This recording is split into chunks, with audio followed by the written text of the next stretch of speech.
The upcoming prosecutor embarks on a hilarious quest for justice. It arrives late, but on a unicorn. However, tardiness has huge costs. The little girl was discarded like a broken toy, her body covered in heart-wrenching scars. It's hard to imagine the torment she faced. The fact that someone could inflict such cruelty is simply infuriating. But worse yet, when the criminal was caught, they had the audacity to smirk at the camera, as if saying, "Aren't I clever?" It made our stomachs churn. This infuriated the girl's father, who decided it was time for a personal justice mission. Meet Mel, a top-notch surgeon with skills that could win a gold medal. His virtuous wife and obedient daughter formed an ideal family. Today, the girl vanished after leaving to deliver a birthday invite. Her parents called the police immediately. Soon after, the police discovered the girl's body in the wilderness, shattering the family's happiness in an instant, and the wife fell into a dark depression. The culprit showed no remorse. A few years' prison couldn't soothe Mel's hatred. He vowed personal revenge for his daughter. So, Mel decided to pay big for a partner. He drugged the driver before the police transport left. Next, he tailed the transport. When the officers dozed off, Mel played the role of a passing doctor just wanting to help. He then casually drove off with the car, taking the criminal to an abandoned factory, ready for some medical handiwork. Meanwhile, the police tracked down Mel's wife, hoping to uncover Mel's whereabouts. But the wife had no idea about Mel's revenge plan. After some questioning, the police were left empty-handed. Meanwhile, Mel had stripped the criminal down and had strapped them to an operating table. When the criminal woke up, they had no clue about their predicament and started hurling insults at him, only to be stunned by Mel's silent reaction. Mel calmly picked up a nearby hammer and took a swing at their knee. Watching the criminal scream, Mel felt glee, grabbing a half-finished beer to sip during the retribution feast. After treatment, Mel made the criminal stand on one leg, the other was broken, risking inhuman torture.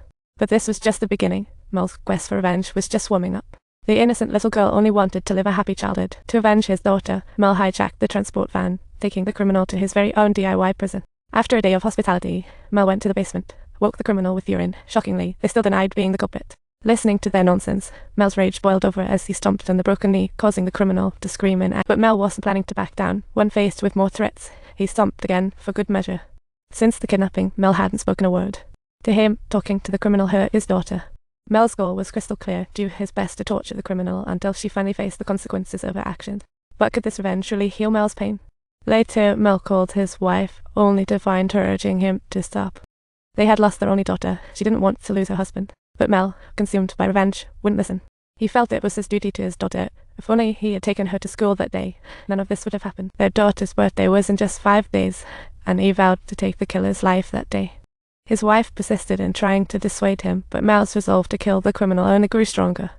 After 2 days of torment, the broken criminal finally confessed to being the one who killed Mel's daughter.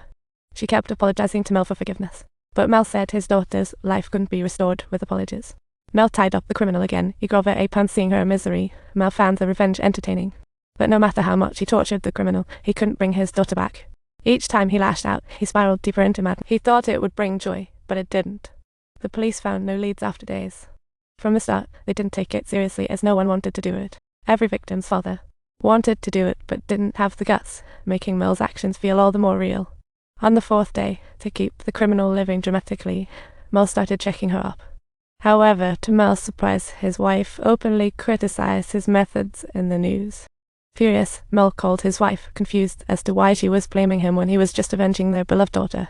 They had an argument over the phone, and Mel's loss of reason allowed the police to track him down. At the point when there were only 3 days remaining until the criminal could be killed, after enduring continuous extreme torture for many days, the criminal's psychological defenses completely collapsed, plunging him into a desperate state where life seemed worse than death.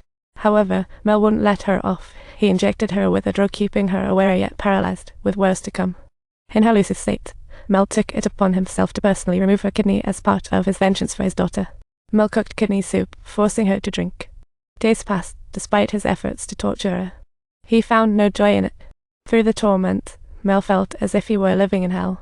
His daughter's death was like a thorn eternally lodged in his heart, impossible to heal. By the 5th day, the criminal had stopped begging. Despite enduring hellish torture, she understood Mel wouldn't let her off. She began to taunt Mel, saying she had killed 4 girls, and that Mel's daughter was the prettiest among them. Listening to her incessant babble, Mel's fury reached its peak as he gripped her throat, nearly choking her. However, as the criminal suffocated, Mel released his grip, realizing she provoked him.